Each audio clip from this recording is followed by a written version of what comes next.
kami pergi ke rumah sakit kabupaten. Saya diperiksa oleh dokter kandungan, dan kalau tidak salah nama dokter itu Bob. Setelah diperiksa selama kurang lebih setengah jam, dokter Bob hanya bilang, ibu tidak mengandung. Dan ini hanya pusaran angin yang tinggal di rahim ibu. Saya dan suami saling pandang. Tanpa sadar bicara bareng. Hanya angin. Masuk angin.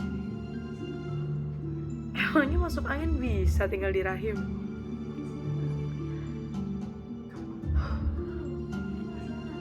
Dokter Bob angkat tangan. Lalu tiba-tiba perutku sakit. Dan dokter Bob malah menyarankan kami pulang. Saya kecewa sama dokter itu. Kemudian saya coba ke Kiai Manaluddin di Botaken. Seorang kiai yang baik hati, terkenal bisa ngobatin penyakit aneh-aneh, dan saya juga diantar oleh suami saya. Kiai Mauludin diam tenang memandang kandunganku. Mulutnya komat kamit, dan aku diberi air bening 1 gelas.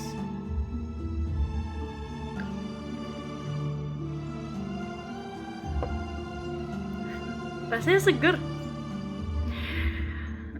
Saya bersemangat sekali ketika disuruh menceritakan semua pengalamanku sebelum mengandung. Yang katanya orang kandungan memedi ini. Saya cerita bagaimana saya mimpi ketemu Raja Mojopahit, bagaimana dia mengajakku menikah, dan bagaimana dia mengajakku keliling kerajaan, dan akhirnya saya terbuai. Mungkin kurang kasih sayang suami. Suami penyayang Kang Kasmino, pendek umurnya.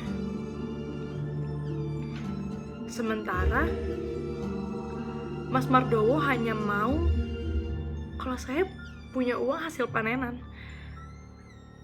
Setelah itu dia habis judi.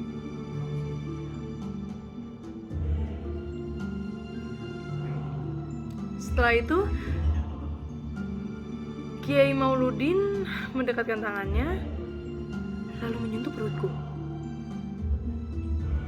Aku sudah bicara dengan bayimu. Dia bersedia lahir ke dunia. Dan nanti kalau bintang kemukus datang, tunggu saja dengan sabar. Banyak berdoa. Jangan dengarkan omongan yang bukan-bukan. Gusti Allah punya cara sendiri yang berbeda memberikan anugerah pada umatnya. Dan sejak saat itu, saya yakin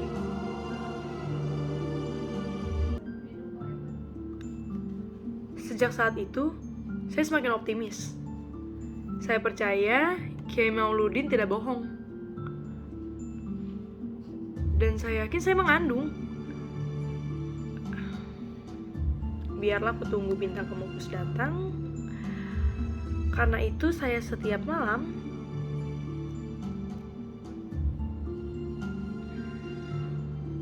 aku bergadang di pekarangan rumah.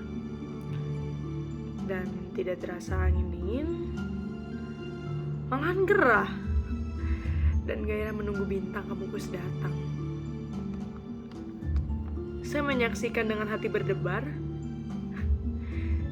Jantung saya hendak dikduk karena tiba-tiba kandunganku bergolak seperti meronta-ronta.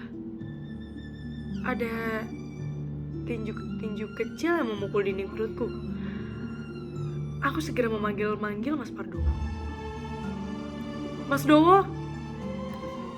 Dowo, saya mau melahirkan. Kejadiannya sangat cepat. Ketika Mas Mardowo datang, saya dibantu masuk rumah, lalu ditidurkan di ranjang. Bosepen, dukun beranak yang kebetulan tidak jauh tinggal dari rumah saya.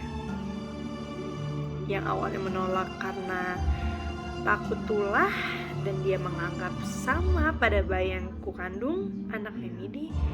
Tapi akhirnya setelah melihat aku tampak menahan sakit dan meringis-ringis sebagai tanda sebuah kelahiran, Bosepen turun tangan. Malam itu, ketika bintang Komus datang, saya melahirkan seorang bayi laki-laki. Putra Rojo Majapahit.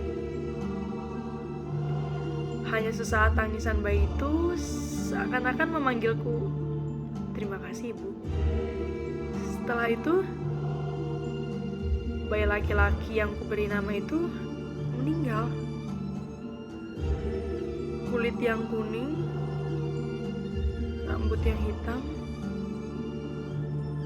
senyumnya menarik hatiku. Malam itu juga dia kuberi nama Sembodo, yang artinya serba lengkap. Malam itu juga ia dimandikan di bawah cahaya bintang gembus, lalu dikafani dan dikubur belakang rumah. Dan anehnya saya tidak menangis. Malam itu juga saya bermimpi bertemu Rojo Majapahit didampingi seorang anak persis Sembodo. Tetapi dia berpakaian kerajaan. Rojo Majapahit itu berkata, "Mas Mira, kamu wanita yang baik hati. Anak kita sudah kita lahirkan dengan hati yang tulus. Kau beri nama Sembodo." Anak ini memang bernamakan Sembodo, dan kamu sejak sekarang orang-orang memanggilmu Bob. Pegedongan artinya cerita dalang ketika wayang belum dikeluarkan.